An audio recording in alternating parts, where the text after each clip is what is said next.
You are now rocking with the best, KDTV. Yo, this your boy 8 to the 9. Tune in to my guys, KD and Back on KDTV. Yeah.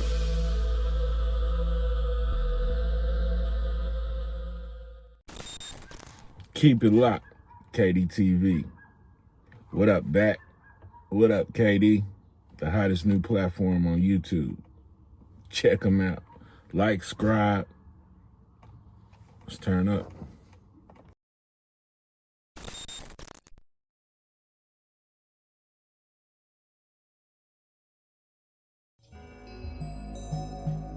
I've been good from the start. I knew everything was hard. I can put that on my soul. But there's things I've done that nobody knows. No, nobody knows. Nobody knows. Nobody knows. Nobody knows. That there's things I've done that nobody knows.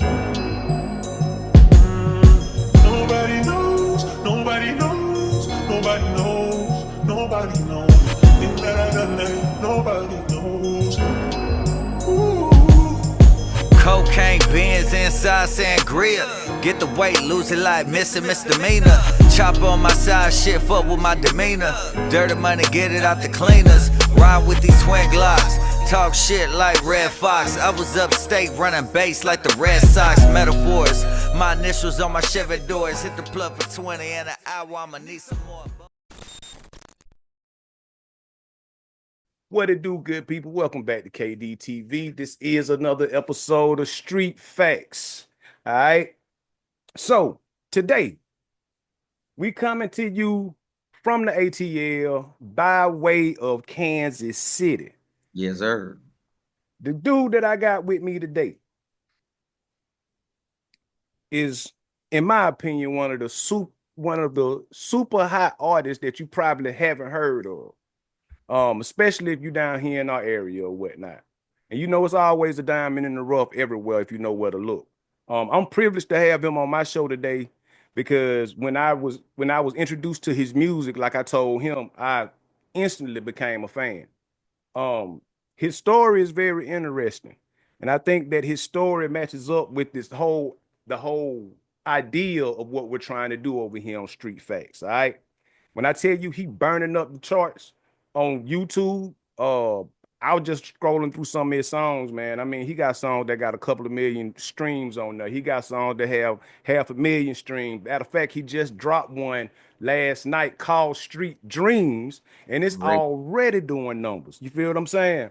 So, with that being said, ladies and gentlemen, I bring to you to the stage right now no other than my brother, Dewey da Don.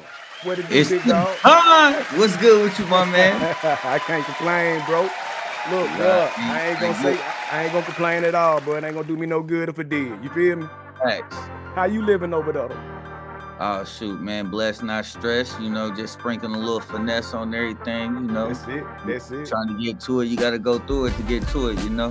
Hey, I ain't lying, bro. That's the whole thing. If you ain't went through nothing, boy, you ain't going nowhere. That's you it. Hear me? Yep. You hear me? That's it. Look, bro, I'm being honest with you. It's a pleasure to have you on, man. I'm a big fan. Like I done told you offline in the pregame or whatnot. I'm just amazed as far as your work ethic and what you've been doing over the years. Numbers don't lie. You feel what I'm saying? And I really love your grind and your grit when it comes to just being independent and believing in yourself and really making it happen in real time. So I want to salute you on that one, big dog. Respect. That's love. Yes, sir. So what we like to do over here, man, when telling the story, we like to really get into the origin a little bit, so everything can be chronological and things of that nature, and really form this picture as far as who Dewey da Don really is. You see what I'm saying? So you were born in Kansas City, correct? Yes, sir. All right, where we had to be heard. Yes, sir. So give it to me, man. How was it growing up in Kansas City? Well, overall, Kansas City is, I always say we city country, man. It's a small place. You know, you throw a rock, you go hit somebody, you know. We don't really got a lot of resources there, you know what I'm saying, as far as like a New York or like a LA or even like in Atlanta. So, you know, down there, man, you gotta be a hustler, you know what I'm saying?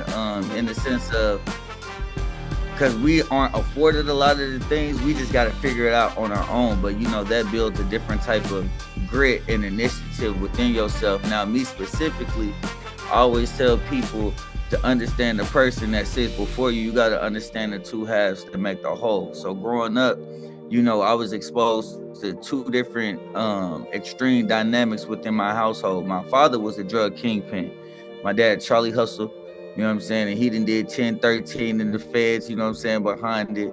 But, you know, like growing up, I was exposed to a lot. It really made me advance fast, you know what I'm saying? So I'm seeing my dad with 18 wheelers full of weed, full of pounds, you know what I'm saying? Seeing him cook, work in the kitchen, etc. But I always tell people, you know, that God doesn't place people in your life to always be a positive example. Sometimes he places people there to show you what not to do. But you know, as a young man, you gonna look up to the male role models that you got in your life. That's so right. You know, I picked up hustling from my dad. But I always tell people too, you know, on the flip side, you know, from my dad's side of the family, that's where I get my hustle, my drive, my charisma. That's where I learn how to, you know, work and talk with people. Now, my mom, she worked 3 jobs just to take care of me and my little brother. You know what I'm saying? Growing up, I would see my mom in between jobs, bro. She might have like 30 to 45 minutes. She wouldn't even change her clothes, bro. She'd plop down on the couch, bam, get right back up and get to it. You know, my mom used to take my hands and she would rub them on the top of her hands and let me feel the calluses on her hands, bro. And she would be like, hey, these the hands of a working woman. Be like me, don't be like your father. So, you know, from my mom, I got my principles, my morals, my ethics, and she taught me how to be hardworking. Like, whatever you doing and your name is attached to it, whether you mopping the floor or you talking in front of people, you know what I mean? Have pride in your name because you're carrying me with you everywhere you go because you my son. So, yeah, bro, that's kind of like the gist of me and what I was going through as far as like growing up in Kansas City in my household. And that's wild, man. You know, I'm being honest with you. Number one, when you talk about your moms or whatnot, I really get that because what your mom telling you is like, I tell my kids that all the time. Like, understand what it is to be out here and grind and carrying yourself a certain type of way because you're carrying my name out here. You're a reflection of me. You see what I'm saying? And it's like the calluses, like I have calluses on my hand, and like I tell my daughter the same thing. I'm like, this comes from hard work, you know. She looking at me like, Dad, why your hands so hard? Because I work hard. You know what I'm saying? But another thing is, I want to tap into this a little bit. Everybody ain't the son of a kingpin, though, bro. You see what I'm saying? So in that aspect, let me ask you a question. Did it go to your head a little bit when you were younger, out on the block, or you know, were you the type of trying to just make your own name and not be in the shadow of your dad? Yeah, like to me, and it's so crazy because it's like I had seen it growing up all my life, and it wasn't like my dad had 8 brothers. My dad is the oldest. My dad started hustling when he was 8 years old. Like his mama had him hustling. You know, he was at school with a 22 and a pack. You feel me? So I've been seeing everybody around me getting money my whole life. So for me, it wasn't even nothing that went to my head because that was that side of the family. Right. Because on my mom's side of the family, because also too, what you got to understand is my dad was in and out of jail throughout my life. My dad also, he was, you know, a baller in the streets. So he out chasing women, he doing with the whoop. And it was a large part of my life too, where my mama held me back from my dad. But like, I would see my dad hustle and I would see my mom struggle. Gotcha. So that always kept me grounded because I knew we was all a step away from either having it or not having it. But then I also took in consideration when you get it, what you supposed to do with it. My motivation for hustling was always changing my circumstance, my situation, and the people around me.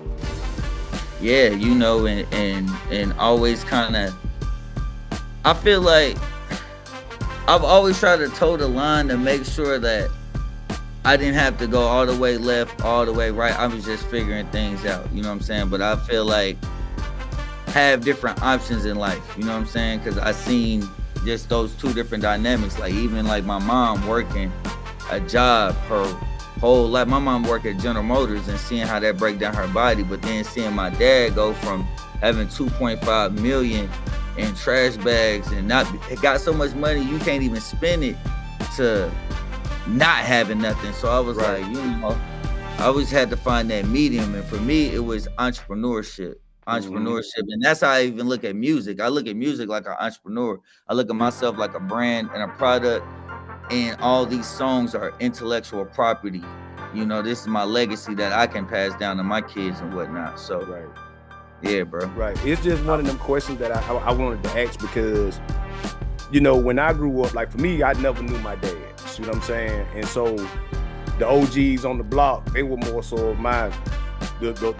the male role models that I looked up to. You see what I'm saying? Right. And then when I became an OG and, you know, I got kids or whatnot, and my partners in them had kids, I noticed that my partners who exposed that world to their sons came up a little bit differently than my son. Like my son never seen me do anything. You see what I'm saying? By the time he was old enough to make sense of it all, I was already retired. My jersey was already in the rafters. You see what I'm saying? Right. So that's the reason I asked that, because a lot of the times we tend to want to emulate what we see to a degree. But it seems to me that you did it in the proper way, because you took the hustle from, you know, the genetics that your dad gave you, but you also took the moral compass that your mama had. You see what I'm saying? Exactly. Like, and I love that, bro. I love that. So before we get balance it up. Yep. Now before we get too far, talk to me about 30th and Brown. You said that's the hood, right? Oh yeah, that's where I'm from. 30 block, man. Yeah. Give me some info on it. Oh man, we was the little Taliban out there, man. That's what we called ourselves there, bro. Like, you know, comprised of a lot of just family and friends, man. Like, you know, in Kansas, like I said, it's close knit. Like you got, you know, little street gangs and whatnot, but really in Kansas, how it really operates is more so your blocks, your sections, and your hoods. You know what I'm saying? So yeah, bro, 30 block boys, man, real 3-0. That was my little clique, man. That was my cousin, me and my cousins, my friends. And we was just basically out here, man, just trying to figure out how to be men, bro. You know, we was latchkey kids, so a lot of the stuff we was stumbling and figuring it out as we go. You know what I'm saying? But to your point, we had a lot of examples of, you know, what to do and what not to do. Even when we was trying to do the wrong thing, we was trying to do it the right way. You know what I'm saying? Right. But yeah, man, good-hearted kids, man. We was just in the heart of the ghetto, so you know, we was exposed to a lot. You know, adapted to your environment, pretty much. Adapted. You know, we always wanted to have a little something. We wanted to be able to, you know, we was known for being fly. We was known for having the girls, but we was known that if we meet up, it got to go down. Y'all already know, like, don't nobody want to really mess with them 30 block boys. You know what I'm saying? Right. Yeah. I'm tracking. That's how it was down here with us. Like, we really didn't want beef, but we weren't running away from it. And if it had to go down, it was going down. Exactly. You know what I mean? So I get it. So, all right, and shout out to them 30 boys. Shout out to 30 block, man. Yeah, definitely. Yes, sir. So, 10 years old, you had your first car. Oh, yeah. Now, at 10 years old, bro, I wasn't even off the porch yet. You know what I mean? Right. So, when you tell me you told me you had an 88 Chevy Caprice. Big body. 10 years old. Photo. Let me ask you a question. How tall are you right now? Bro, I'm only like 5'6" right now, bro. and that's because I had a growth spurt in the 10th grade, bro. I was 4 foot nothing for the longest, you hear me? Yeah, so how in the hell you saw the steering wheel, big dog? Bro, see, that's the funny thing. I'm short, but I got long limbs. So like my legs and my arms and shit, cause like me and my mom down at the same height, but I could always reach everything in the cabinets. You know what I'm saying? But yeah, I had no problems like with driving and whatnot. Like my dad and his girlfriend at the time, like they taught me how to drive in a Suburban.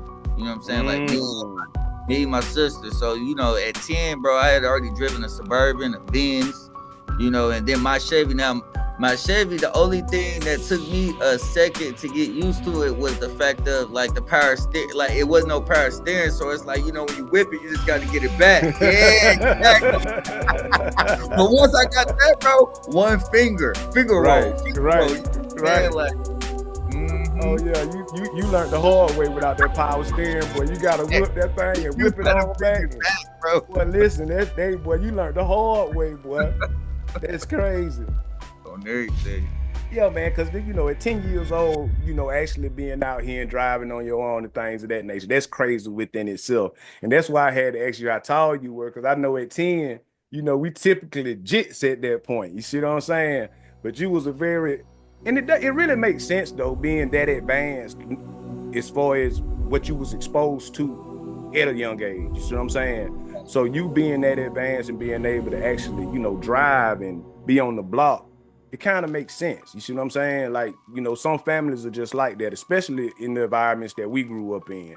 Like if if the family hustle is the hustle, well, everybody's gonna adapt in that same way. You see what I'm saying? And then, you know, like the family is gonna train us up in that aspect. So it makes sense.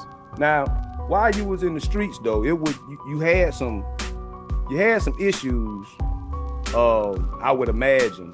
And I think we touched on it in the pregame a little bit, like with some guys out of your city, like from 12th Street or something. Yeah. Yeah, you want to get in that, or you want to? So yeah, man. Like, cause you know I'm an '80s baby, man. So I seen a lot of different transitions as far as in the streets. Like I seen my dad's era, and then I seen kind of like them all die, go to prison, fizzle out, and then it was the youngins. And when the youngins came out, it was a little bit, we wasn't as structured as them. We was a little bit more raw, you know what I'm talking about? As far, because we didn't have the same experience, you know what I'm saying, or wisdom that they did. So the game did change when the youngest got taken over. Like back then, you know, it would be murders and it would be things like that, but it was all more so tied to something. But like when the youngins start getting straps, oh man, you know, the murder rate went up. But like I remember going from, you know, like we used to meet up and have big group fights and stuff like that, you know what I'm saying, like on some Warriors type, you know what I mean, type of timing and whatnot. And yeah, we had been going back and forth with 12th Street for a minute, but see, a lot of these beefs, they become inherited. And this is, I didn't learn this till high school, in the sense of like when I kind of like stepped away from my clique and just wanted to be my own person, because the quickest way to die is by inheriting someone else's beef. Right. So like, you know, like one of my homies is ending up talking to one of their girls. They feel disrespected. My homie take off on him, whoop the whoop. They try to jump him, and he come to us, and we run over there. But mind you, if you break it down, it's like, well, damn, you kind of violated. But see, we wasn't even processing and breaking stuff down that thorough. It's just like, oh, they did what? Rolled over there. Yeah, because you TTG, you trained to go. So, and it's like, we ain't asking questions. We'll ask questions later. But when it's time to go, it's time to go. You know what I mean? So I get it. But proceed. I ain't mean to interrupt. So shit, we ran over there. As soon as we go over there, bro, them niggas was outside with the girls. They ran up in the house. You know, now me and my other cousin, Damon, we over here talking to the girls.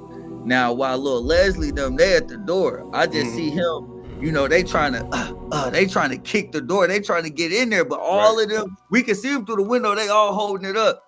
Bruh, my cousin Darian take his shirt off, wrap it around his hand, bam, bust the window. When he bust the window, everybody came off the door. So, you know, at this point, now niggas is just scrapping everywhere. Now, but at this point, bro, it's so many of us. Me and my cousin still talking to the girls because they getting spanked. Then I see one of my homies stumbling out, fall off the porch. So now I'm like, all right, cool. So long story short, we whooped these niggas. Bro, they hop in the car. It was this one nigga, man, Lil Greg. Nigga kept getting falling. Got up. And that nigga said some, bro, on my mama, boy, on on they had just lost somebody. I can't remember that nigga name. He had just got killed. He put it on him. He was like, bro, y'all niggas dead. But niggas used to say that shit all the time, but we wasn't thinking they actually had guns. So we went back to my little cousin house and whatnot. And then this is when we had chirp phones. You remember the Boost Mobiles? Yes, sir. Yes, sir. So they chirped us. Like, hey, boy, where y'all at? We like, boy, we in the hood. We on 3-0. They like, come outside. My cousin about to go to the door. And then I'm like, bro, don't go to the door, bro. Like, what is you? So all I hear is them 223. Bro, my cousin had his hand on the door, bro. The door handle got blown off, bro. He got nicked in his neck. His little sister got nicked, bro. We all hit the ground. You know what I'm saying? And that was the first time we had ever been shot at. Like, you know what I'm saying? Like, right. And around this time, you know, my youngest was probably like, was probably like 12, and we like 14. Like, you know, between like 14, 13 and a half. So after that, we was like, shit, we got to get guns now too.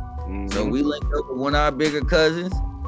And he, you know, he talking to us. We like, bro, we just need something, bro. He gave us this big old hunting shotgun, bro. And that's all for a minute. And then we went from that to a 4.5, to a Trey 5.7, to a Baby 9. Then we started getting into the rifles. We had a couple SKSs, had a couple little choppers. See, the mini Drakes wasn't a thing back then either. Nah, like, they weren't. Right. Like, it wasn't no mid nigga. You popping out, you got the full. You know what I'm talking about? Like, I think the first rifle that I had a old Mac 14. That's what I say. Them M14s. We had one too. I had one too. Yep. Exactly. But yeah, man, that's kind of how that transition, man. It was wild though, man, because I just remember, like, you know, meeting up and scrapping with fools, and it slowly went from that to, bro, everybody was just strapped, and everybody was it was just clap outs at that point.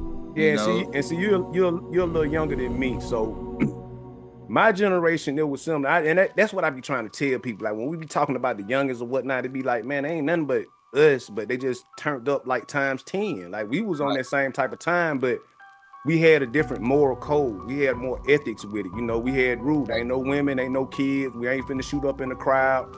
If you with a crowd or you with your family, you get a pass today. You see what I'm saying? If I catch you by yourself tomorrow, you know, it is what it is. Like, we live by that. But then the next generation, that shit was out the window. Like, it was out the window, bro. Yeah, it was out the window, bro. Like, for out real. Catch you with your grandma, bro. It's over with. Like, yeah, straight up. Seriously speaking, bro.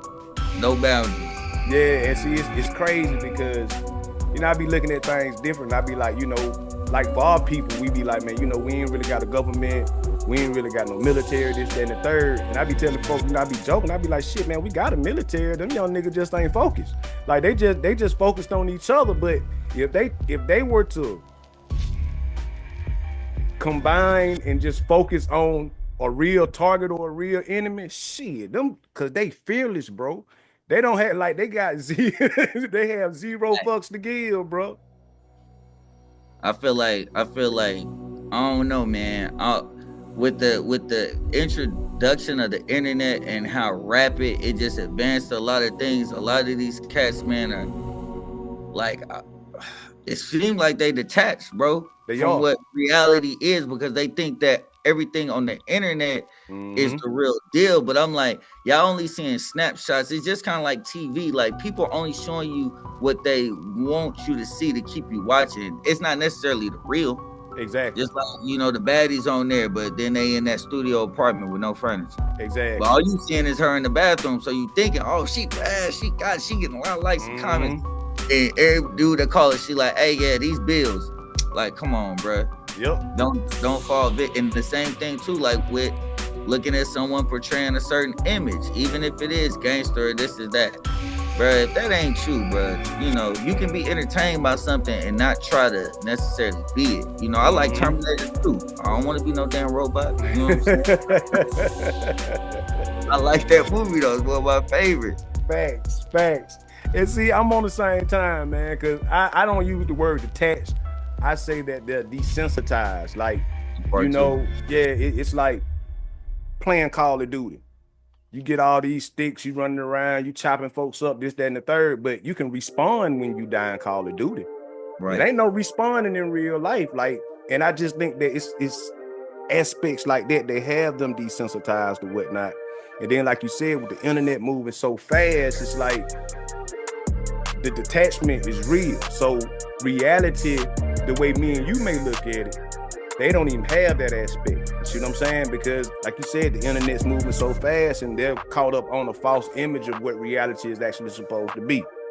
Man, look, and half of them don't know what real funk is too, because it's like we even had to be calculated and strategic, especially when that gunplay came in, and it was certain situations that we had to politic our way out of, or talk our way out of, or put that pride aside. Because when you, especially like in a small town like that, like, bro, all of this is happening. Everybody ain't going to jail, bro. Right. Everybody's not getting caught. Like, you know what I'm saying? Back then. So, you know, when you funk with one person in a small city, now you got to worry about 30 other people that love this month. You know what I'm saying? That run with them. So it's like, you know, sometimes they be thinking everything just this one thing, and it's like, bro, when you really funking with somebody, bro, you got to take everything that come with that, bro. And you got to really be on a swivel. And it's like after a while, it's like, who want to live like that, bro? Exactly. See, I'm from a small town where I'm at here in Phoenix City. I'm talking about we so small, man, we might be lucky if we have 30,000 people in our town. You know what I mean? Now, we next to Columbus, Georgia. You know, Columbus got a couple 100,000 people, you know what I mean? And they on a totally different time over there. But what you're saying is a fact. Like, if we had beef with one dude from the west side and the shit gets sticky, like, now we got to worry about everybody from the west side. You know what I'm saying? Like, straight up. Now, folks don't even know. Yeah, folks don't even know, man. So outside of the shootouts, you know what I mean? Like, I just, you know how it is. It's street facts, and people want, you know, I want you to just get people to understand, like, your plight and what you had to go through. Like, you just ain't rapping this, like, you done really live this. You see what I'm saying? And you told me that, you know, you caught some Grand Theft Auto charges. Oh yeah, because, you know, in KC, that was our big thing, man. Like, tilting car, like, that's what we called it. We called it tilting cars, or if you in a tilt, that's a stolen car, you know, because back then you could just bust the steering column and put the screwdriver in there, and we riding for the night. Or we would be in smoker rentals. You know, you give a smoker a little 8-ball, a little piece. Yeah. See, that what we was on that type of time. We was in the smoker rentals or whatnot. Now, tilting cars, that's the first time I heard that term as far as tilting. I was gonna ask you, like, what the fuck is tilting cars? But you gave me the definition, but we weren't necessarily on that type of time, like stealing cars or whatnot. You had some of them in Columbus over there on the drive. That's what they did. Like, they on the drive, but if you're over there and you slipping, you're gonna come out the store and your shit gone. See what I'm saying? But we wasn't on that type of time. So y'all were tilting cars. Yep, we was tilting cars. Never on some walking up and, like, grabbing motherfuckers out their car. Right. Like, you know what I mean? Getting in there though, busting that thing, and we out, and we just riding around and getting in high speeds with the police and wrecking and getting out and running, and you know what I'm saying? Like, yeah, bruh. Or, like, you know, we'll be in one tilt coming down parallel, and then we see we see one of the homies flying down in a high speed, and we like, all right, we need to get up out of here. You know what I'm saying? Like, like that. But yeah, one time, shit, we wrecked up, got out, and man, bro, I got away because I hid on the roof of an AutoZone. Like, bro, I bullshit you not, bro. Climbed the little ladder thing, bro. I was on the roof, bro, for like 2.5 hours, bro. I don't know what happened to all my homies. They all scattered and whoop the whoop. But yeah, somebody ended up telling on me, and they came and got me from the school bus, from the bus stop. So you got told on. You got away, but they told on you later on once they got caught. Oh man. Cause that took some damn ingenuity to get your ass up on the goddamn AutoZone roof, bro. I was little and nimble, you hear me? Scaled that motherfucker, caught the, I'm like, ugh. I'm like, shit, hey, this is where I'm gonna take my chances, bro. You know what I'm saying? Because after flipping into and like your adrenaline, that only lasts so long. Cause I know like once it's settled, bro, you be tired. You know what I'm saying? So I'm like, oh, yeah, bro. And I got up out of there, bro. And then they got me at school. I mean, at the bus stop. Yep. That is crazy, man. So like, what was your sentence, or like, you know, what was the consequences for getting caught or getting told on? I'm sorry. Shit, I had to do 6 months at JDC for that. Yeah. Yeah, I just did a little 6 months, and then they gave me a diversion, so I got it off. Gotcha. Because it was my first one. Mm-hmm. So diversion, that would be youthful offender down here where we at. Yeah. Exactly. Yeah. Because I was never really one to get caught.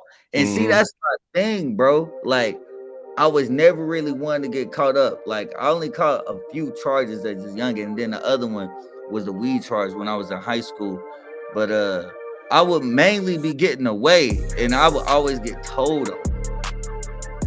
That's like typically how I go. That's how I go with the small ones, man. Like, you can get away with this shit, man, but somebody gonna fold, and you be like, bro.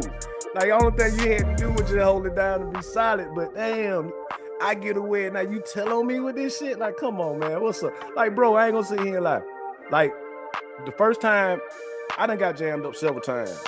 But the one that got me, the one that sent me away to prison, man, my best friend, uncle set me up for a $20 rock. Straight up. Police sitting there waiting on me. So me and my partner, we make the play.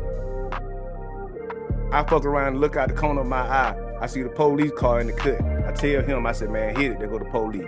They get behind us. We get I'm talking about, man, we throwing weed, scales, goddamn dope, pistol, all this shit out the car. We think we good when we pull over. Soon as we pull over, they snatch me out the car. And I'm like, bro, what you doing? I ain't even driving. Like, I'm a passenger. Go in my pocket. And they go in my pocket. They go taking my money. So now I'm really tripping. Like, man, you can't do that. You can't take my money. Now they start going through my money. They find that $20 bill and match it up with the serial number. They pull out a piece of paper, match that shit up. They were like, oh, you got a sale case. And I'm like, motherfucker. Like, straight up. Funny, bro. You like, bro, I just lost everything over there. Yeah, man. I'm like, over $20, man. I'm talking about that $20 cost me 3 years, bro. Then the crazy part is, my baby mama, which is my wife at the time, which is my wife right now, she at the gas station that all this shit going down. I can see her standing over here, and it wasn't like she knew we were there. She just so happened to be at the damn gas station. You feel what I'm saying? And then at the time, she pregnant. So I'm like, I'm finna go down here and do 3 motherfucking years. I already knew, because my partner had already got 15 for the sale case. So I already knew, like, I'm finna get a 15-year sentence on this shit. You know what I mean? And that's what it is. But that's crazy because, again, man, I was like you. I'm one of them small ones. I done did a whole lot of shit. I was just smart enough not to get caught. But for the shit that take me down, it's because a motherfucker told on me. You know what I mean? It's always the group activity. That's why by like 16, I was just autonomous. Right. Like, I'm like, I hang with y'all, but by that time, we all kind of doing our own little thing, too. Like, some of them would took up a whoop, but I'm like, nah, bro, because y'all, they was always catching cases, bro. And I was like, nah, bro, you might not be that good at it, baby. Facts. Like, y'all niggas reckless. Y'all slipping. Like, miss me with that reckless shit. I can't stand reckless and not being strategic with shit, bro. Like, it baffles me because my crew, we was always the ones like, man, we would sit down and plot. We'll come up with a whole strategy. Like, we were real on some mob shit. Like, if we knew we couldn't get away with it, we wasn't gonna try it. You feel what I'm saying? Like, that shit had to be damn near foolproof. And 9 times out of 10, when we did our shit, we got away with it. You know what I mean? But like you said, that group activity shit, and then you just can't trust the next motherfucker to be silent. That's what it is. Now I got a question for you. What are clap outs? You mentioned this last night about clap outs, and I ain't saying that. I just put a question mark by it. Cause what is clap outs? A shootout. Shootout. Okay. Yep. Okay. You know, different places, different lingo. Exactly. You know what I'm saying? Exactly. Cause you said it last night. I said, clap out. I said, I'm gonna ask him that shit. I don't know what the hell the clap out means. Yep, a little shootout. So, you know, because I don't want to spend too much time, you know, just as far as all of the mishaps and things of that nature that happen. You know, I just want to really give them a definition in a snapshot of, you know what I mean, you being in there, because you know you mentioned being raided by the SWAT. You done been set up, you done been robbed, you done been through the high speed chases, and due to all that, well, I'm gonna say it like this: going through all that was because of a lack of opportunity, in your words. Can you expound on that? Exactly. So the two biggest incidents, well, the first one, when I was a senior in high school, I got caught with a zip of weed at school. You know what I'm saying? Because like I said, by this time I'm a 4.0 student. School was never hard for me. You know what I'm saying? Like, people was paying me to do their homework for them. Like, I had a whole little side business with that too. So I was selling candy, selling homework, selling clothes, selling soap, you know what I'm saying, at the school. And that's what I did to get money in the daytime. And then at night, I just worked my little job at Sonic. But the teachers who caught me with that zip at school taught my favorite class at marketing entrepreneurship. Because like I said, I was a hustler and I was always about my bread. Now, the only thing that kept me from being expelled was the fact that I was a 4.0 student. All my teachers vouched for me. And for them, they was like, okay, this is an indication that this ain't necessarily a troubled child. He got a lot of energy. He doesn't know where to focus it or harness it. Right. So they had an opportunity. They was writing a business curriculum. My business class, they was writing a curriculum for USHER's Camp New Look. So like, I remember, you know, when I first came back to school, bro, my teacher's trying to holler at me. Like, I'm feeling betrayed though. Like, I'm slick salty, because I'm like, bro, y'all supposed to be my dogs and y'all turned me in. Right. And they was like, well, we had to do our job, but they was like, we got this opportunity for you. So they sit me down, they showing me like this website, and I'm seeing like pictures of like kids in the studio with Usher and shit. I'm like, nigga, I'm about to go get a record deal. They like, right. It's like, but it ain't that easy. You got to compete with every kid in the school district that's in this program that wants to go, and we're only selecting 2. So long story short, this is when I found out that positive encouragement is one of the hardest things to come by, even from your homies. Because I built up my brand so negatively in school, because it's not like I was running down on folks like, hey man, I'm on the honor roll, or hey, I'm a 4.0 student. That's not what I wanted to be known for. I wanted to be known for the hustling, for the dope, you know what I'm saying? Just handling myself, because I thought that's what would give me respect. So now that I was trying to do something positive, I'm having to come to school. I had to borrow a suit from my uncle. I had to borrow some shoes. This motherfucker gave me the pointiest church shoes that he had. Running me in school, bro, talking about roach killers, bro. He got the tracks all the walls and kill all the roaches with them on. But I had to block it out, because for me, it was an opportunity to like damn near change my life. You know what I'm saying? And like my friends, like my closest friend, bro, they telling me, bro, these niggas ain't gonna pick. They ain't gonna pick you. But long story short, I was one of the 2. So out of 500 students, I was one of the 2. So for the first time in my life, I'm traveling outside my neighborhood, outside my community. I'm going on a plane. Like, my teacher was so worried that I was going to be scared about riding a plane. She asked my mom permission to stay at her house, and she was going to drive me to the airport and make sure I got on the plane. You know what I'm saying? And that's what we did. And bro, when I came out to Atlanta, bro, the culture shock, for one, just seeing the speed of how everything was moving, seeing actual people of color and culture like esteemed in positions, and we stand on this college campus, and like they telling me like, what college campus were you staying on? The first one we stayed on Georgia Tech. Okay. Yep, the first year, because the year before that, the first year they was at Morris Brown when Morris Brown was still up. So we was like at Morris Brown, Georgia Tech, Emory. It was like all the Clark. We stayed at Clark one year. So each year the camp would be hosted at a different college campus, because during the summer the college kids really wasn't there like that. You know what I'm saying? And yeah, man, at the end of that 2-week camp, you know, I put in all this work, bro, and I had won out of all the students again that was at the camp. I got the Star Camper Award. And then, you know, for the next 5, 6, 7 years, they was just kept calling me back.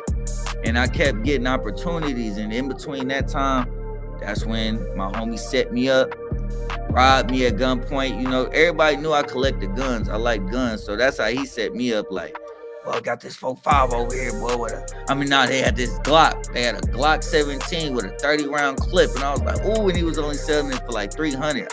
Stupid. I was it didn't resonate like. Yeah, it did. You know what I'm saying? And they ended up doing what they did, and I got up out of there, and then shit. That next summer, like right after that, 2 months, like Lula called me back, and that's when I was just like, you know what, bro? I'm about to leave this street stuff alone, because I got a real deal opportunity. Because I never had nobody coming to me like, you know, like speaking life into my situation, and then exposing me to different things, and then giving me a platform to see the power I got as a leader. You know what I'm saying? So that turned me out, bro. And I said, shit, I'm gonna rock out here. They was trying to get me to move early, but it took me being involved with them to 2011. 2011, USHER actually extended the opportunity for me to move. So they paid for me to move out here. He gave me a scholarship, and he gave me a job. Gotcha. Let me intervene and ask a question right here. Because one thing I've noticed when it comes to, you know,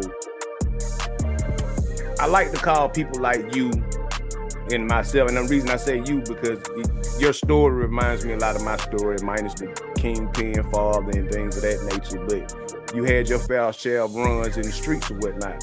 But you also had that one defining moment that made when the lights turned on and you were like, all right, I need to get this shit up. Like, was that like when you got robbed by your partner? Was that come to Jesus moment? Like, man, let me go on and get this shit up. Yeah, because honestly, that was the only situation, probably not the only situation where somebody had got the drop on me, because I was able to get out of there. But like, bro, the way they had me in that apartment corridor, and you know, my homie never even came out. It was his homies, big ass niggas, bro. And they had that 2 Trey 5.7s on me. Bro, I sat there, closed my eyes, and accepted the fact that I was about to die. And you know, I'm sitting there thinking like, all right, what if they shoot? Because my little brother and my girl out there in the car waiting on me. That's my girl, the one that drove me. You know what I'm saying? Yeah. So I'm like thinking like, okay, what if they clap me? I don't die, but my girl and them don't hear it, so they can't come in here and then I die. Or what if they clap me and then go out there and clap them? And I just gave it up, said a little prayer, and I accepted the fact that I was about to die. You know what I'm saying? And then they're like, nigga, get the fuck up out here. And then I'm like, oh, they messed up. You know what I'm saying? But like that, coupled with the fact of just last summer, I was literally standing next to USHER and getting awards and all this. I said, bro, I really got an opportunity, and I'm gonna fuck around and die before I can reach my potential.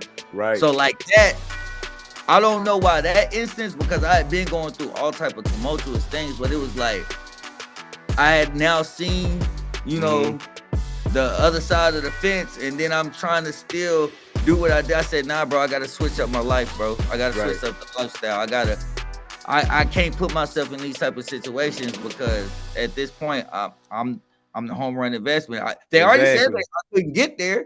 I got there. So don't mess it up now, you feel me? Yeah. See, and the reason I asked that question is because I talk to a lot of people, but it's always that one moment. Like for me, I had got so frustrated, I never forget it. It was around Christmas time. I was when I first started rapping, I was with my partner, Kibu best dead. Kibu took care of niggas, you know what I mean? Straight up. So I could get out here and work and shit. When the bomb come in, shit, I get a P or two. I ain't really have to. He give me 2 P's and say, give him back $400. So I'm eating good. You see what I'm saying? Yeah, I'm talking about I'm eating good like that, bro. So here's the thing. Now here's the thing, bro. My dumb ass, I get impatient because the way Kibu moving is more family oriented. And I'm really like this, you know, if I was to come out at the time I was supposed to come out, as far as being an artist, I was supposed to be in T.I. class, Jeezy class, like those were all in my peer group as far as artists at the time. So I was supposed to be in that class. However, I got impatient. So it was another label here, Bases Loaded Records, and they would they were really developing artists and really shooting them out to the next level. They'll develop an artist, get them hot, majors will come in, buy them out. See what I'm saying? And they recoup their money, you know, for various reasons or whatnot. And I ain't gonna get into all that, but you see what I'm saying? So, but it was just strictly business with them. And so I'll never forget it. So when I got with them, and I was with them for about a year and a half, but the money dried up. Like they wasn't getting me shit. You see what I'm saying? And so the way they had me working, and you know this as an artist, I'm rehearsing, I'm on promo runs, I'm running all across the chitlin circuit trying to make shit happen. So I ain't got no time to hustle. I got no income coming in. And I had a song called The Man in My City. And I told them straight up, me and my wife had my son, and at the time she was pregnant with my daughter. She had just had Kennedy. And I was really breaking it down to him like, bro, I'm hurting like that. I'm a man before anything. So if I can't take care of the house, my focus ain't gonna be where it needs to be at. Right. Exactly. Now here's the thing. My hit song at the time was called Man in My City. How in the fuck can I be the man in my city when I ain't even the man in my house at the time? You see what I'm saying? That shit hit different. Yeah, it hit different. So I can't get up here and fake the funk like that on stage when I know in reality I ain't this guy. Like that's what made me a dope artist where I'm at. You can ask Bat. Bat was like, shit, you were the first real street nigga I knew that could rap. So that made him feel like he could rap. You see what I'm saying? Which gave him different opportunities. Make a long story short, I quit. They say they dropped me, but I quit the label. So when I quit the label, it was around Christmas time. I had lost my mind. I really lost my shit. And when I lose my shit, I can really crash out and do some dumb shit, being honest with you.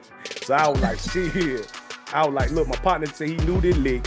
White boy, this, that, and the third, had this, XYZ. He don't supposed to be at home. We gonna run in there, get what we get, whoop the whoop, on our way out. Anyway, dude with us, shit went bad. Folks had me all the way to the right.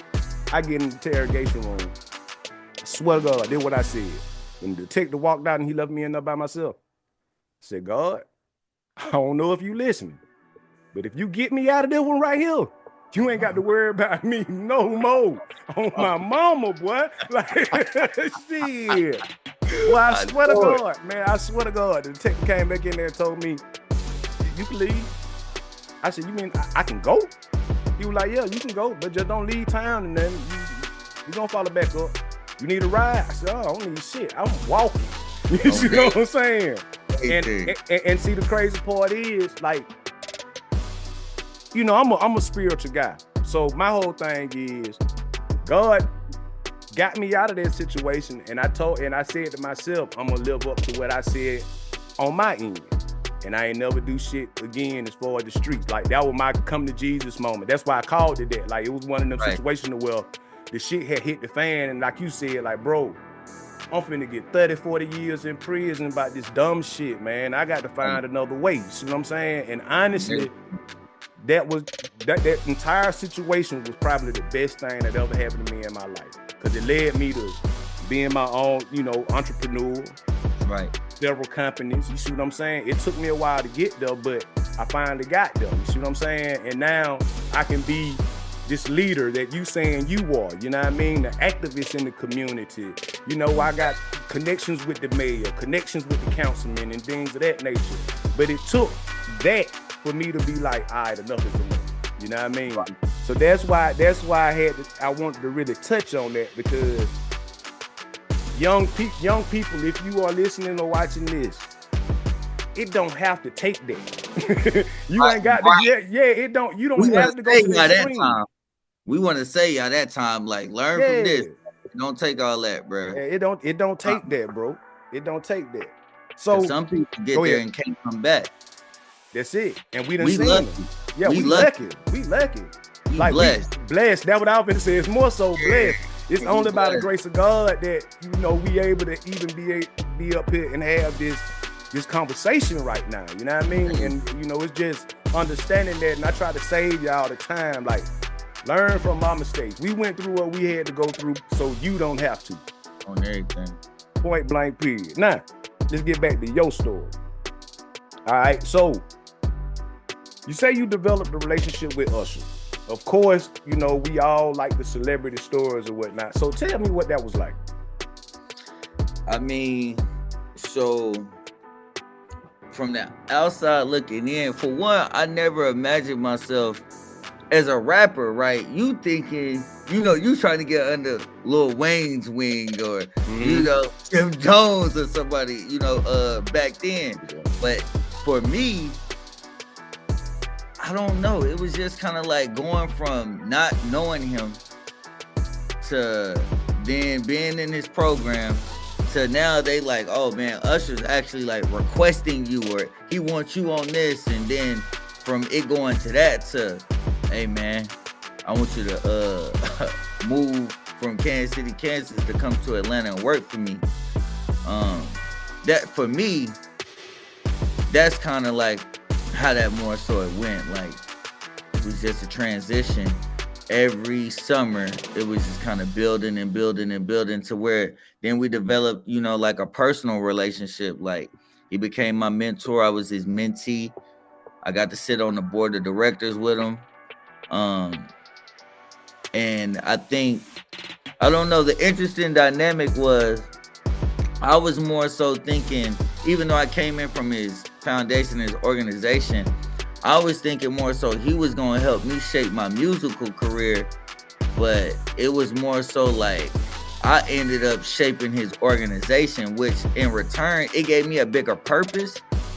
But eventually, while I resigned and bowed out from his organization and wanted to do my own thing, is because for, you know, 10 years plus, I'm out here going into different school systems, different underserved communities, different hoods, domestically and internationally, and I'm telling kids to pursue their passion, to live their dreams. But I was continually deferring mine for whatever purpose it was, whether that was out of fear of losing the comfort of knowing, you know, what I'm really good at. And then it could have even been me pleasing Usher and the president of the foundation and board of directors so much, in the sense of sometimes people will limit what your success could look like based upon what benefits them. So James, as the motivational speaker and the youth leader and the global ambassador of youth, is real good for us, and it's good for him, right? Because sometimes people want to prescribe what you need, right? But to them, me being a gangster or a street rapper, they couldn't fathom it, even though they got me from the streets, and that was the kind of music, you know, that I always made. So I just had to kind of like step outside my comfort zone, and I resigned, you know what I'm saying? And I just started doing my own thing, bro. And what's crazy is that was the scariest time for me, because I wanted to leave out of love too. Like, you know, and me and Usher still got a relationship to this day. You know what I'm talking about? Like we talk, whenever he come down here, he gonna tell me pull up to the studio and whatnot. But I just had to do that for me, bro. And since I did, bro, my music. Yeah, it's now. Go ahead. That statement is powerful that you made. Like you said that you're going nationally and internationally and telling kids to pursue their dreams, but in reality, you're not pursuing yours. That was prolific, bro. I ain't gonna sit here and lie. That was a prolific statement. I just want to throw that in there. But go ahead. Man, I appreciate it. So, I definitely appreciate and always recognize the opportunities that being with them afforded me. It's just, I was always trying to get in where I fit in, and I think my idea of how it was gonna be was different. And I had to learn too, like, it's a couple of things, especially like when you're dealing with rich people or you're dealing with successful people, it's easier for you to bring them something that they can tweak versus them having to create it for you. In the sense of like, if I had like motions like how I got now, then with my music, maybe even the conversations would have been different, because he'd be like, oh yeah, I could just, you know, whoop whoop or da da da, versus, oh, I'm gonna get you all the way started. You know what I'm talking about? Right. And then I just had to learn too that, bruh, at the end of the day, ain't nothing separating nobody from one level or the next besides a business decision. You know what I'm saying? An investment or teaming up with the right folks. And then I just had to learn, like, all right, I can do this over here, but this is not where my music gonna crack. Like, it's not. You know what I'm Right. saying? Like, because that's not what they see for me. You know, and I was approached, bro, by damn, what is his name? Oh, you remember Eric? You know who Eric Thomas is? Eric Thomas. It sounds familiar. The motivation, like Yes. I got you. I'm tracking. Now, but he used to be super big. He'd be on there, come on, y'all gotta get it. He was like a motivational speaker dude. Bro, they was at an event and they heard me do my spiel, and that was one of these nights like I raised like a couple $1 million for the foundation or whatever. You know, bro, they came to the office to meet with me, bro, and they offered me $500,000 a year to tour with them and to join their team. But they had one stipulation: I could not rap, and I would have to take all my music down. Oh boy, Bro, that's a tough one right there, bro. Like, bruh, do you know how? Like, bro, even think about. Because now we're talking about practicality versus chasing a dream, right? Exactly. So think about how my mama in my ear. Think about how your old lady in your ear. Think about $500,000 a year. $500,000 a year do just some to shit. talk. Yeah, just to get on some stage. shit you already doing. Yeah, straight up. And I was getting like $2,500 checks, and I had like contracts with the school system to where I was like, I could go out there and clean up like 10 bands. But yeah, nigga, to your point, it was never no 500,000, bro. I was sick for 2 weeks when I turned them niggas down, because I turned them down. Yeah, At that time, imagine, and I didn't even have no motion yet for real with my music, but I just knew, like, I could have got the money that way, but internally, I wouldn't have been able to sleep at night type shit. Nah, because you, at this point, if you would have got that money, let me tell you what it would have been. It would have been working a job. See, when your work is your passion, it's not work at that point. It's just you walking in your purpose. You see what I'm saying? But doing the motivational speaking, and again, it's a good thing to do, but it wasn't what you were put here to do. And you identified that within yourself early, bro. And so many of us out here in this real world, we throw that dream away just for the practicality. Right. Of a steady income, and you know that this is guaranteed. But that's what separates that's what separates the great from the good. Oh, my mama. You see what I'm saying? Because life prepares you to take those lateral choices. Like, they don't teach you in school to take risks. They teach you to get good test scores, fail the job, do the job, work that motherfucker till you die.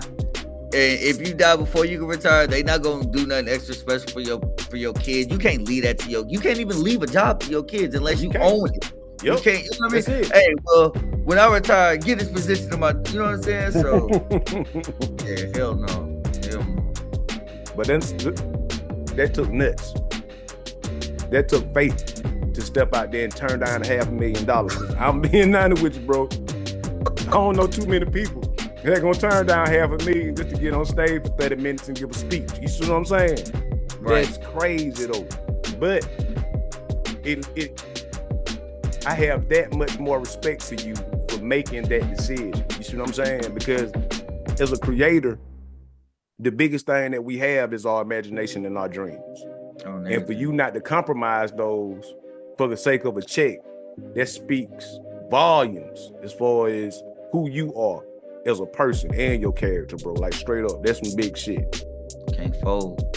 Now, here's the thing. Like, we ain't finna just skip over what you was able to do while you was with Usher's Foundation or whatnot. So, you certified over 50,000 kids in this foundation. Talk about it.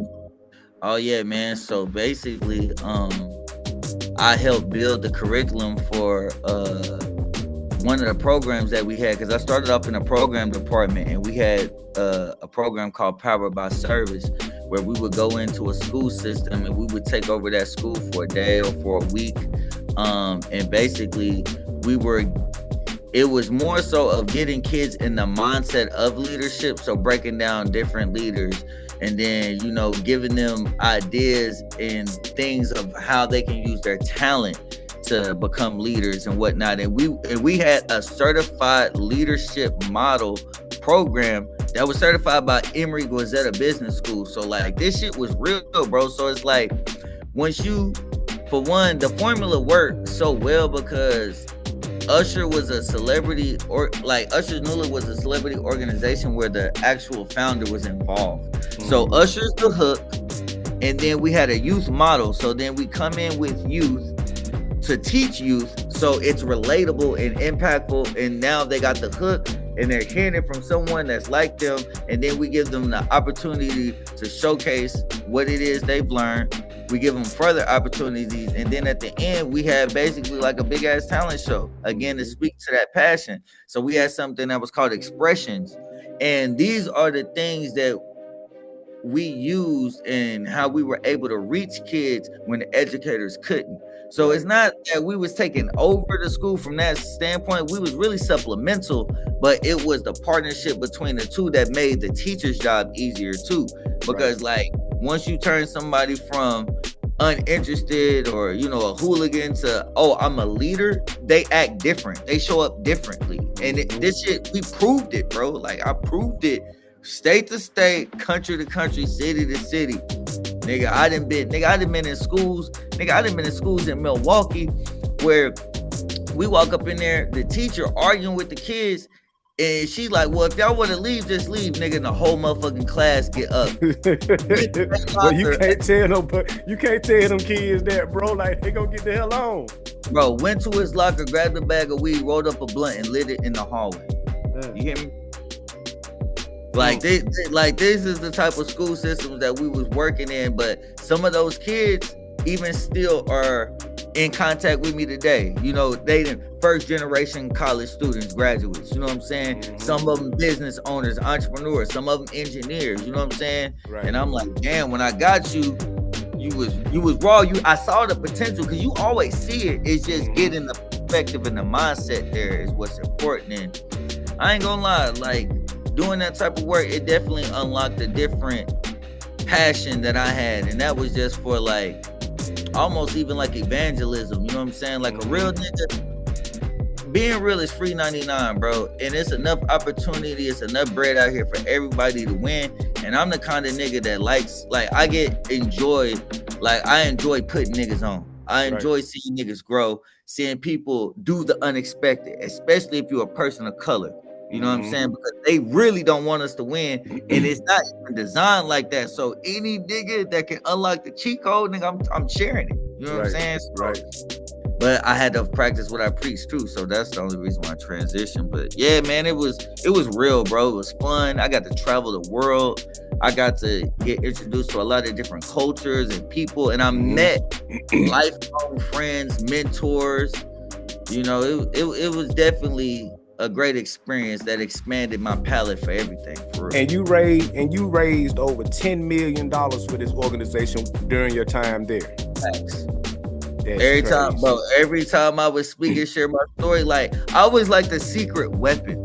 And this is how I really learned too how corporate America worked. And sometimes it would make me, because mind you, I went from being a participant to being on the board of directors to now actually working there too. So like I'm seeing all aspects of this, and you know, sometimes it would be discouraging, like the things that we got to do to appease the people up here that don't necessarily got a frame of reference with these people down here, but they want to come with all the solutions. But that's why it's like we had to have our game so tight, and like all of our case studies and everything proven, so like we could come in there and swing nuts to a certain extent. Like just give us the bread and we gonna go do the work. Right. And that's what it's funny you say that, because that's just how corporate America works. You know what I mean? I had my stint in corporate America for a while, and I was one of those rising stars to, well, due to my dealings industries, it gave me a different type of edge in corporate America, because it's like they couldn't move how I moved. I was unorthodox in my movement, so I shot up the ladder real fast. But that's what I got frustrated with in corporate America, because it's like, bro, y'all sitting up in your ivory tower and you want me to implement this strategy down here, but y'all ain't engaged with these people. You don't even like this shit ain't gonna work. But like you said, I'm the secret weapon because I can take this from here and I can implement it down here. You see what I'm saying? Exactly. You know exactly what I'm talking about, bro. Exactly. And that shit bothered me so much. That's why I went on and started my own business. Cause it was it like, man, okay, if I'm gonna do this for y'all, shit, I might as well do it for myself. For myself, bro. Like straight up.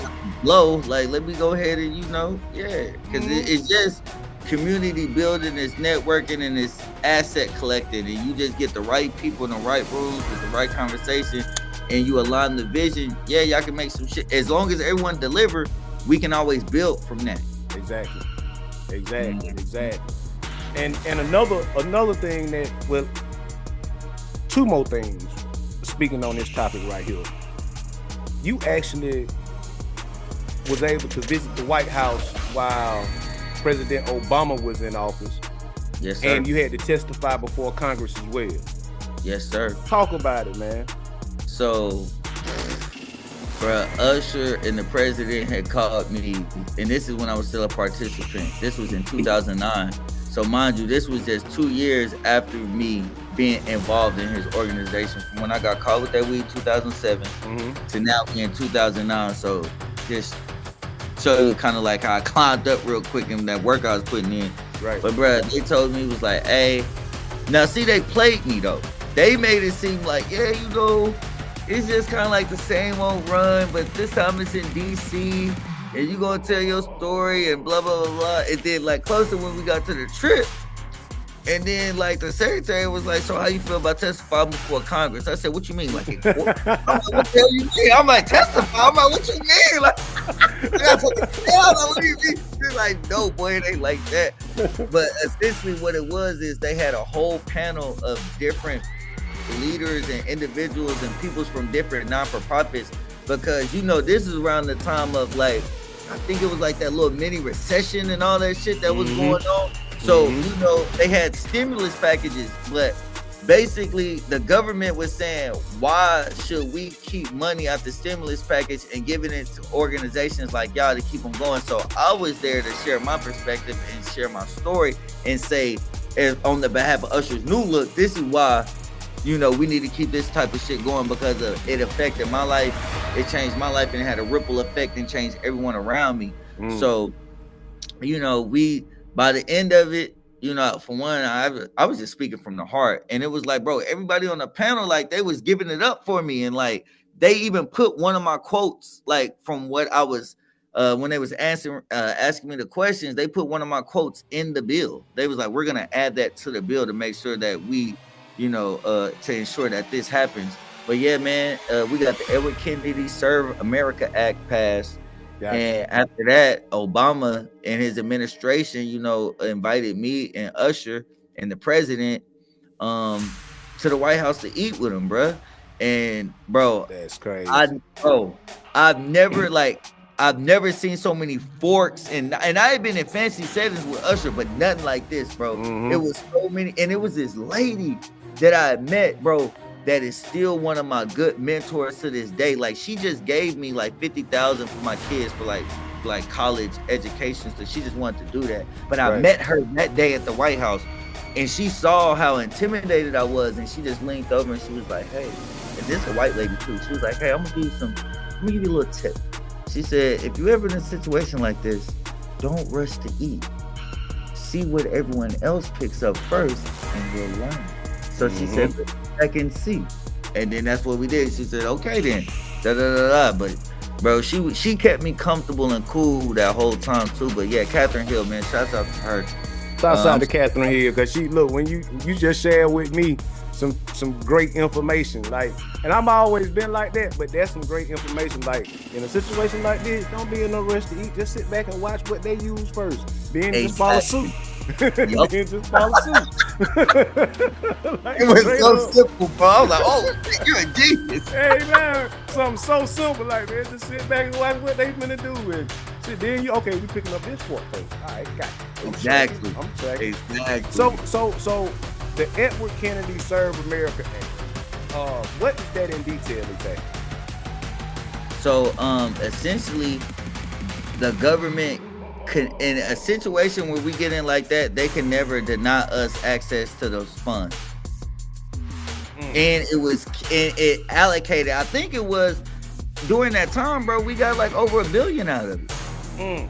Just from the 7 panel, like the 7 of us, me, Usher, and then these other little organizations. Yeah, right. Bro, we got over $1 billion out there.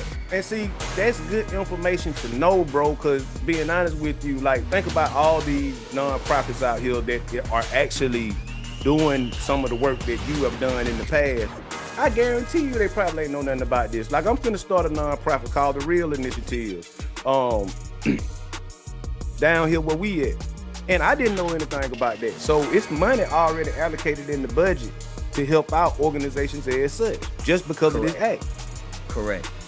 That's awesome, man. And I'm gonna let you know, like, I'm just hitting you up on the offline, you know what I mean, in the back channel, as far as just helping me out with this, because you got a plethora of knowledge, and it's working knowledge, it's proven knowledge, you know what I mean? And because I'm big on, one of my phrases that I like to use is, man, I done did enough dirt. I'm trying to clean it up now. You see what I'm saying? And the way I clean it up is paying it forward. So trying to look out for the future generations and things of that nature, man. But I'm being honest with you, like, we always like to glorify, you know, the street cred and things of that nature, bro. But I'm being honest with you, the work that you put in, you know, helping Usher with that foundation and things of that nature, bro. Like, I think that should be the star that you hang your hat on. See what I'm saying? Yeah, like, just straight up. Outside of you just pursuing your dream and making your passion your purpose. You see what I'm saying? But that one right there, bro, coming from where you came from, being born into the environment that you were born in, you know, we don't get to choose our family. See what I'm saying? Right. So you was born into a situation, but then you turned that situation into something totally different that no one would have seen. Like, my folks always tell me, like, boy, you got a testimony. The people need to hear your testimony. And I'm telling you, bro, like, I'm glad you came on the platform, because people needed to hear your testimony. You feel what I'm saying? Like, big facts. Big facts, big dog. And pain and the power, man. You know, oh man, boy, you just hit me. Like, you must watch my interview with Ant Lanier, NFL star. He played with the Washington Redskins. He currently playing in the Canadian League now. And he used the same exact quote. He was like, man, you gotta be able to turn that pain into power. On everything. And then you just said, like, on everything, bro. That's crazy. That's one of my favorite quotes since I was like coming through Usher's New Look. I used to drop that on niggas like, what? You gotta turn that pain into power. Pain in the power. That's one of the most prolific quotes. And I really needed to hear that at the time when I heard it from Ant, because when I was in the booth, because I ain't been just really in the booth and just serious about making music for a while now. But when I was in there, that was my superpower. I was turning my pain into power. You feel what I'm saying? Like, straight up. Damn, boy, man, you got a hell of a story, big dog. So let's switch gears real quick, because we pretty much got everything as far as this interview is concerned. Like I told you offline, like, this is your first time, but it won't be your last time. For sure. Like, we're gonna definitely, this is a home for you as far as platform, you family. That's love. So you were making music since 15 years old, but you said you started out with a diss track. Let's talk about it. Let's talk about it. Hey, man, because like I said, you know, we used to get into it with folks, man, and I got into it with a group of, I got into it with some niggas from Fifth Street. You see, it's always like a number. It's always yeah. I got into it with some of them niggas and shit. Them niggas was rapping, man. They was rapping their ass off, but they was actually good, man, and shit. I remember them girls came to me, was like, you heard that song where niggas was dissing you, saying something about Lil J's, he ain't hanging, Bro, I heard that shit, bro. Instantly, the competitiveness in me. I went to SoundClick, because I don't even think like we was getting beats off of YouTube yet. I remember going to SoundClick. It was SoundClick. Yeah, I went to SoundClick. I got downloaded me a beat. I got there, wrote me a rap. I had like 2 verses and a hook on these niggas. I've recorded a video on my mama's VHS camcorder, and then I performed the song at a school talent show, and everybody was going crazy. I had girls background dancing and everything, bro. Like I took it so seriously, bro. Like, and I wasn't even a rapper for real at the time, but that was just my competitive nature. Right. And then yeah, from there, man, once I hooked up with my best friend to this day, Anova came, man, at 15, he really helped me refine. You know, and we became a group, like a collective, because he had a whole bunch of niggas that was his homies that like they had been rapping. And like, you know, me from the outside looking in, I was like, you know, I'm just a street nigga or whatever, but like them niggas just amazed me. Like even our homie Colin, like he had it wasn't the best studio setup, but he had a legit studio setup in his attic, and like he knew how to like engineer and like, you know, that shit was amazing to me. But then going from not being able to rap, just being a street hustler, to showing these niggas how to make money off the music, to over time, I actually got fucking good, bro. Like, you know what I'm saying? Like, niggas used to always tell my boy Nova, like, bro, you created a monster. Cause like, once I got my foot into my comfortability, and you know, I got competitive again with the music, because like I said, on that first one, bro, it was 20-something songs, bro. I was probably on like 8 of them, because I was still in and out the streets. I was chasing girls, getting money. And when I heard people talking shit, because mind you, I'm selling this shit like, nigga, I was on every song. And, you know, and they was like, yeah, that's cool, but nigga, you only on 8 songs. Or they telling my homie, like, man, your boy really can't rap that good. Why you want to rap with him? And that shit made me be like, y'all, you know what? On the next CD, nigga, I'm coming harder. On the next CD, I'm gonna be on every song. And that just kind of created that little beast within me. And man, we looked up, and now I got over 10 million streams. I got songs with Tech Nine and Rich the Factor, Jay Diggs, Project Pat. And I'm just like, damn, bro, you never know, bro. But consistency and keeping repetition, that's what builds the muscle. You know what I'm saying? So, that's it. That's it. And you got like 100K Spotify monthly listeners or something like that? Oh yeah, it hovers. It ranges between 60 to about 100,000 monthly. That's crazy, man. That's awesome, bro. Yeah, a lot of my shit is algorithmic too. Like, I got 12,000 followers on Spotify right now, but Spotify pushes a lot of my music out through radio, through like their curated playlist that they make, their editorial playlist, and through my collaborations too, I'm able to strategically boost and whatnot. I really just be playing the game to win, so I just learned the ins and outs of these platforms and how to freak them, bro. Right. I'm like, because literally, bro, everything that I do is based upon data. So, like, if you could see my laptop screen right now, I got all of the programs that the labels use to see any artist's background motion. And there's something called a popularity score on Spotify. And once you can trigger certain different points of your song in that popularity score, that's how you trigger the algorithm. So I know for a fact, if your song is at 20 to 25% popularity, if I looked at music stacks, I know that they're gonna push it through Discover Weekly. I know for a fact of when it's 30 to 40% and you drop it, and if that happens within the first week, they're gonna push that release radar not only to your followers, but people that ain't following you. So it's just certain things that you can move those needles to trigger other things, and that's kind of like more so what I be doing. Hey man, that's some dope ass information, and which is gonna lead me to my next bullet point, and then I think we're gonna go on and wrap it up and get out of here. Like, you're a great interviewee. You see what I'm saying? Like, you know how to keep the story going along. You make my job easy as hell, bro. And I'm really enjoying this. So for all my serious aspiring artists out there, you can tell by his conversation that he know what the fuck he talking about when it comes to this, all right? So for all of my serious aspiring artists, you also do marketing, financial planning, helping artists develop, motivational speaking and things of that nature, right? You offer those services. So again, for all my serious artists out there, aspiring artists, you know, he gonna give me his contact information. I'm gonna put it in the description or whatnot. But I'm telling you, you need to plug in with him, because again, I'm I'm not being shy. I gotta have a conversation with you offline because what you just broke down to me is like, that's some very, very, very good information as far as, especially where we at right now with content creation. You feel what I'm saying? Like you gotta understand the data. Like we just want to get out here, make music, put our shit out here, and then we get discouraged when we ain't seeing the numbers that we need to see, but we ain't understanding the data behind it. You know what I mean? It's all look, I can't even say it. Algorithmic. Algorithmic, yeah, straight up. Like that's some good shit. So, like, in wearing all those hats, and this probably gonna be like one of my last questions. In wearing all those hats that you wear, does it ever get tiring to you sometimes, or?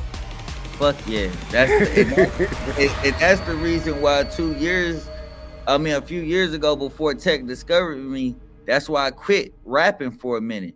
Now niggas didn't realize I quit rapping because when I create music, I create in bulk and batch my music. So I had a year's worth of music dropping. I would drop a single but I wasn't doing no marketing, no promotion, no nothing. For one, I just wanted to get my mind clear.